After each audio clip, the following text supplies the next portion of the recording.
There are people who live to scratch scabs, and in my condominium, this person has a name, a surname, and, unfortunately, direct access to the decisions of the Residents' Association. Now, imagine the audacity. The woman simply decided that my garden chairs, made of wrought iron, painted by hand, a gift from my grandfather, were junk. She didn't ask for an opinion. She didn't send a message. She didn't think to ask.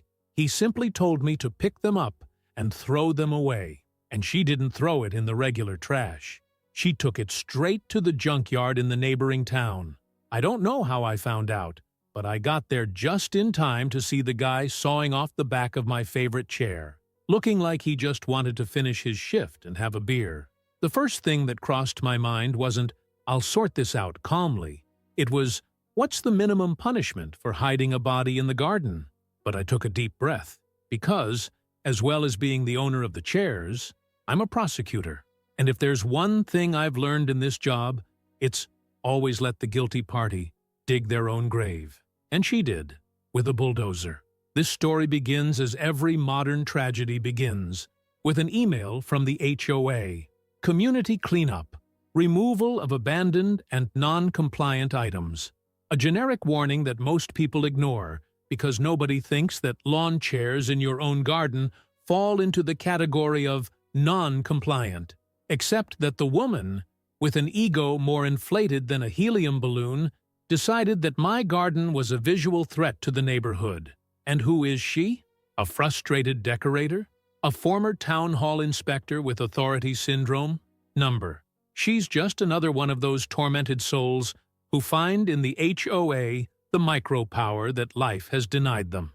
On Tuesday, I left early for a hearing and came back in the evening thinking I'd lie down in the chairs, watch the sky, and have a coffee. But when I arrived, empty. Just the marks on the grass where they used to be. I swear, for a few seconds, I thought they'd been kidnapped. Yes, kidnapped. Because there is no rational justification for someone to remove something that is clearly in use in the right place, without being broken or posing a risk. I went straight to the security cameras, and there it was, with the pomp of someone entering the Louvre to curate, pointing with her finger and giving orders to the truck crew as if she were organizing the move of a celebrity. She didn't even look around, nor did he hesitate. It was as if it was hers. Audacity is a fascinating phenomenon. Some people take it slowly, testing the limits, but not this woman. She arrived in the city with the energy of someone who already feels like a mayor. Nobody elected her, but she proclaimed herself, and with that came the conviction that she could decide what is beautiful, what is ugly, what should stay, and what needs to go. And chairs, of course, were on her aesthetic blacklist. The irony is that these chairs were not only beautiful, they also had a history. They were handmade by a craftsman from rural Louisiana, who, according to my grandfather, worked listening to jazz and drinking whiskey. That alone gave them more personality than all the furniture in her house put together. And she threw it away as if it were leftovers. I spent the whole night brooding, not just for the loss, but for her insolence. Who does she think she is to decide what stays and what goes? The garden is mine. The land is mine. And the last time I checked, the HOA doesn't have the power to confiscate anything without due process, without formal notice, without a chance to contest. But she's not content with following the rules. She wants to reinvent them. And as is always the case with people like this, she thinks there will never be any consequences. That impunity is a right guaranteed to those who smile during condominium meetings and hand out poisoned cupcakes.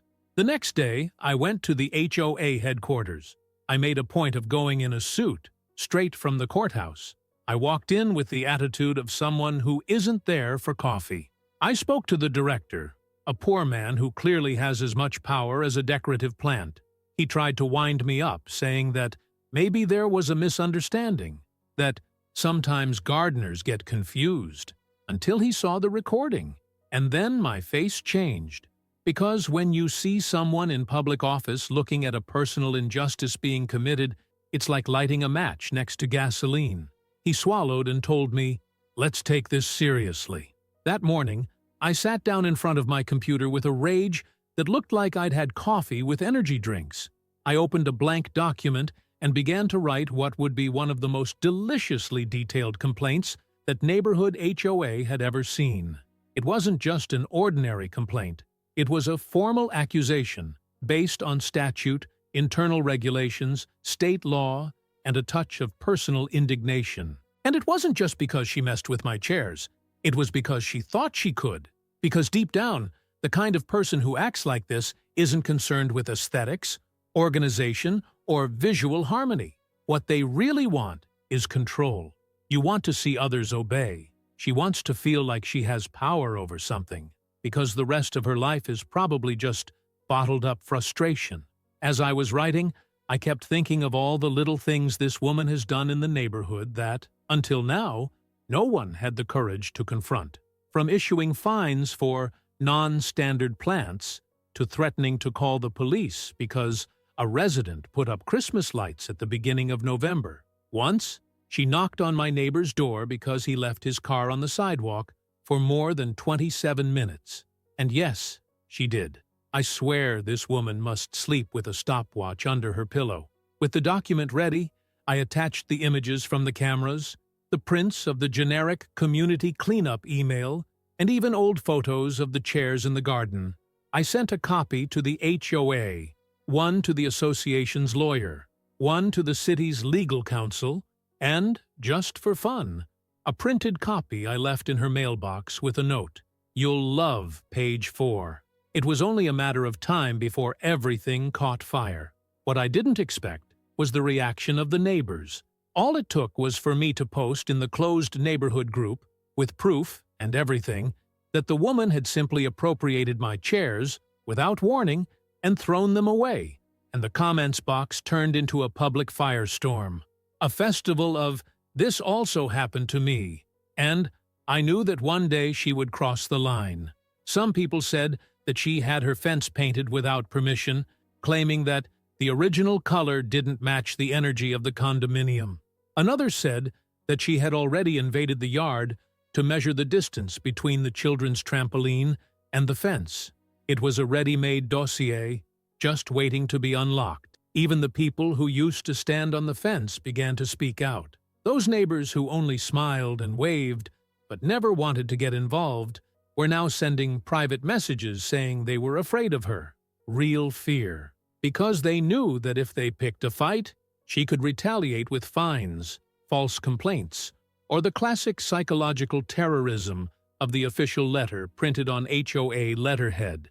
One woman sent a message I'll never forget. She made me cry over a vase. A vase. It was at that moment that I realized that this story was no longer just about my chairs. It was about everyone who has ever had their life invaded, judged or controlled by someone who thinks that a position in a housing association is the same as a queen's crown. The difference was that, this time, she was messing with the wrong person. Because I didn't just know the law, I was part of it. And she, with all her air of superiority and cups of organic tea, had no idea that she was being legally monitored from the first time she opened her mouth to dictate where she shouldn't have. A week later, the HOA called a special meeting. One of those meetings that nobody wants to go to. But this time, even the inmates showed up. It was practically a war meeting. There were people standing up, people at the door, people with cell phones ready to record anything that went out of tune. And in the center of the room, her, with that little smile that tries to be reassuring, but which now trembled at the edges. For the first time, the woman seemed nervous. And with good reason. I was the second to last to speak, because I let everyone else vent their sorrows first. With each statement, she shrank a little further back in her chair. In the end, when it was my turn, I just made a point of reminding her who I was, what I did for a living, and that all the appropriate legal measures were already in place. And that, yes, everything had been documented, including her reactions at that meeting.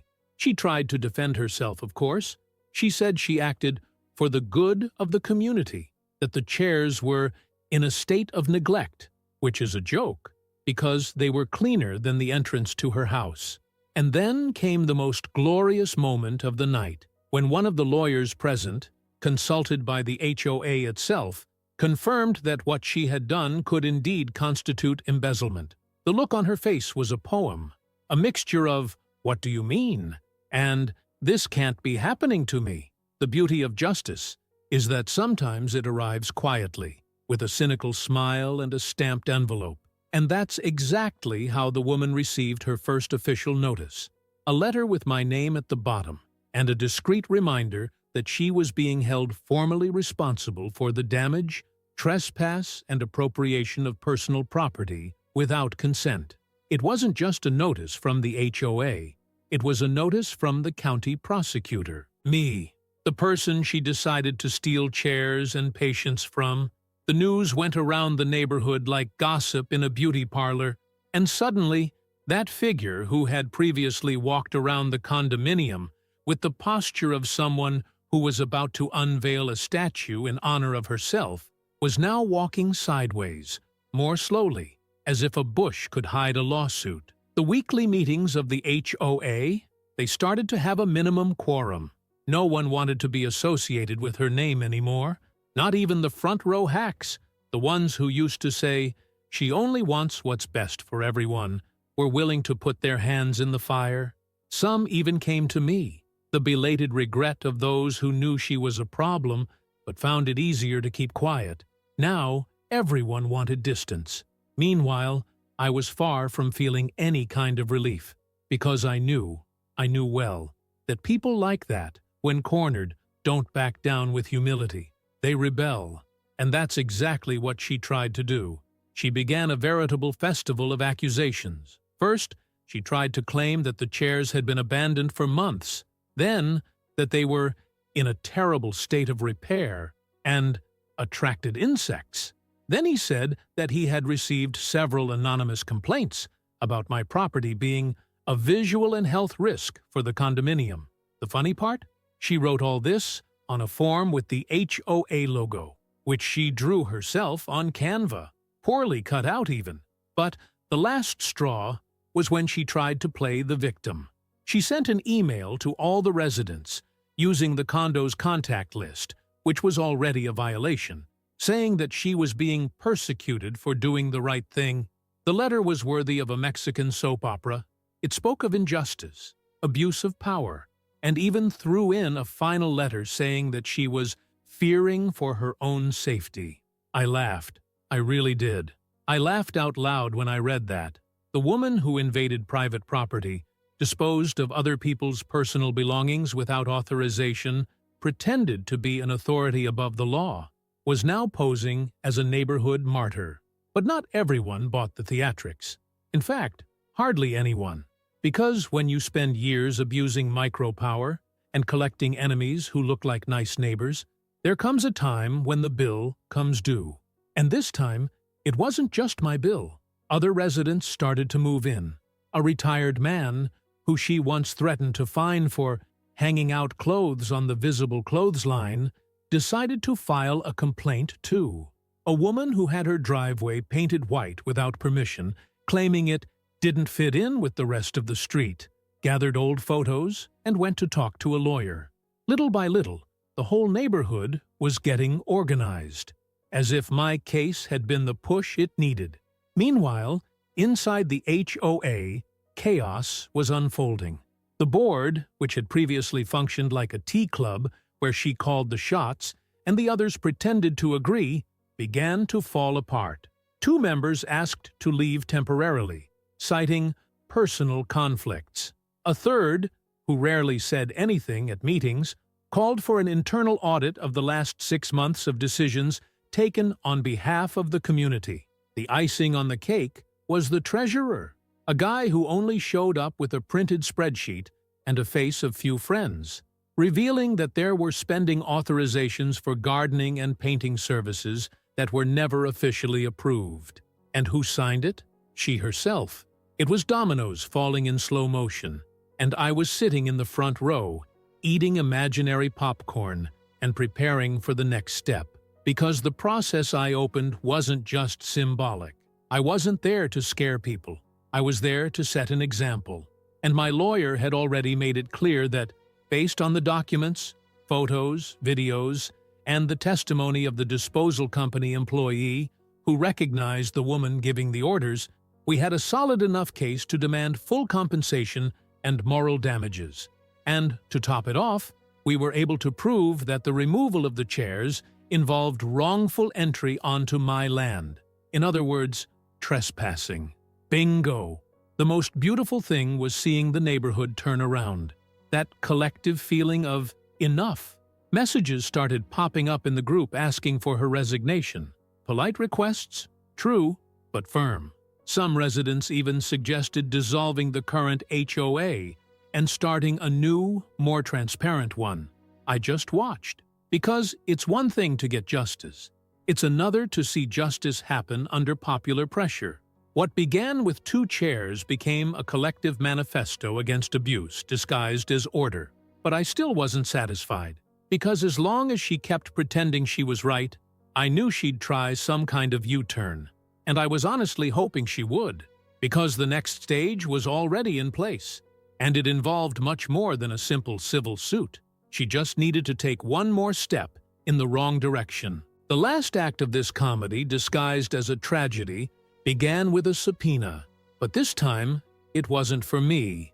It was for her. An elegant envelope, sealed with the coat of arms of the local court, delivered with that subtle pleasure that only a bailiff knows when he knocks on the door of someone who is about to taste their own poison. The woman, who until then had been playing the victim, making a point of being seen with a pained expression and slightly watery eyes while watering non-existent plants on her balcony, now had no way of avoiding what was coming, because she was finally going to have to sit in the dock and explain, in front of a judge, why on earth she thought throwing away a neighbor's property was a sensible decision. The hearing was scheduled for a Friday morning. And no matter what anyone says about the judicial system being slow, unfair, or bureaucratic, that day was a masterpiece. I arrived at the courthouse in the same suit I wore when I was promoted, a little reminder that I knew exactly where I was stepping. She, on the other hand, showed up in a dress that screamed, "I'm just a concerned citizen," accompanied by a lawyer who looked like he'd been hired via a pizza box flyer promotion. Seriously. The man started talking, citing laws that didn't exist, claiming that the collective good takes precedence over the individual, as if he were giving a speech at an authoritarian boarding school. I almost felt sorry. Almost. The judge, a lady with a sharp eye and short patience, didn't need long to understand the situation. Listening to the testimony was practically a stroll. The junkyard worker not only confirmed that the woman had ordered the chairs to be thrown away, he also described the urgency with which she asked for them to be destroyed. And, of course, all of this was backed up by images, prints, dates, testimonies. It was like watching a house of cards come crashing down. And the worst part? She still tried to use the old good intentions trick. "I thought I was doing what was best for the look of the neighborhood," she said, her voice slightly slurred, as if she were apologizing for having made too many cupcakes for the garden party. But real justice is not impressed by forced tears. The judge was clear, direct, and delicious in every word. Trespassing, misappropriation, property damage, abuse of authority in an administrative position, and a bonus, collective moral harassment, for all the little tyrannies that came to light in the neighbors' testimonies. Yes, she was responsible for more than just my chairs. She answered for years of abuse disguised as community care, for every aggressive note, for every unfair fine, for every rule invented in the early hours of the morning that she tried to push through as a rule of regulation. The verdict was a lesson: full compensation for the property destroyed, plus a fine for trespassing, plus compensation for moral damage. But the best part was the removal order. She was banned from holding any administrative position within the HOA for an indefinite period. The judge said, in no uncertain terms, that the woman had confused leadership with authoritarianism, and that the neighborhood could no longer be the scene of the personal will of someone with delusions of domestic sovereignty. On the way out of the courtroom, she passed me with a look that mixed hatred, surprise, and a hint of despair, as if she still didn't understand how she had lost, because that kind of person never thinks they're wrong. She thought she was protected by a cloak of moral superiority, that she was shielded from the cowardice of others. But what she forgot, and what I made a point of reminding her, is that even a condominium has its limits, and that messing with the wrong people at the wrong time can be costly. And it was. After that, peace returned to the neighborhood in an almost comical way. Residents began to get together for real, but this time of their own volition. The HOA meetings became light-hearted gatherings with no atmosphere, no veiled threats. The idea of reformulating the entire administrative structure gained momentum, and new names emerged to fill positions. Decent, sensible people. There was even a barbecue. And yes, I brought new chairs, more resistant, more beautiful, and with a chain attached to the floor just in case. Because trauma, my friend, trauma is something that teaches. The woman? She disappeared for a while. They say she tried to sue the HOA itself for abandonment. Then she showed up, trying to convince the neighbors that it was all a legal misunderstanding. But nobody paid any attention, because once the mask falls off, there's no putting it back on. And you know what's most ironic? In the end, it all started with 2 chairs. 2. A pair of iron ones, with worn cushions and family memories. And yet, she thought she could just wipe it out of my life like a sweeper. But she didn't. And if you like this video, don't forget to leave your like and comment below.